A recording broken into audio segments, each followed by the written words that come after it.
Dalam beberapa tahun terakhir, perkebunan kelapa sawit berkembang dengan pesat di Kalimantan Selatan. Perkembangan tersebut kadang hanya terjadi pada perluasan lahan perkebunan, namun juga di sektor pengolahan hasil perkebunan kelapa sawit. Wayahini hampir 50% perusahaan sawit di Kalimantan Selatan telah bersertifikasi Indonesian Sustainable Palm Oil atau ISPO. Dalam beberapa tahun terakhir, perkebunan kelapa sawit berkembang dengan pesat di Kalimantan Selatan. Perkembangan tersebut kadang hanya terjadi pada perluasan lahan perkebunan, namun juga di sektor pengelolaan hasil perkebunan kelapa sawit.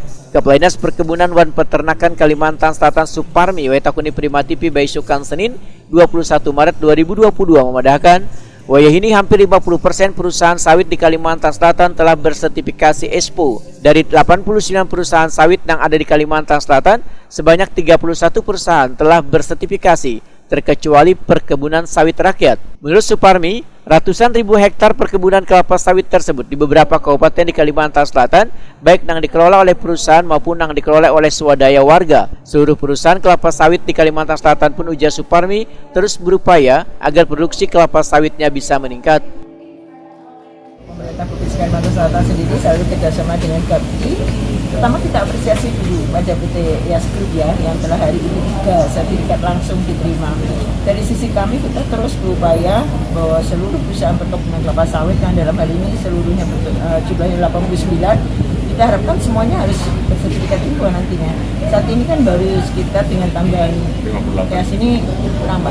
Kalau salah kemarin itu nyebutnya persentase. Kalau jumlahnya kita baru 31, sebelumnya 28 ditambah 3 berarti 31 perusahaan yang baru. Karena mandatorinya kemarin kan baru di tingkat pabrik. Kalau pabrik Kalsel itu kemarin ada totalnya 46. Kalau dengan 28 sudah di atas 50% maksudnya.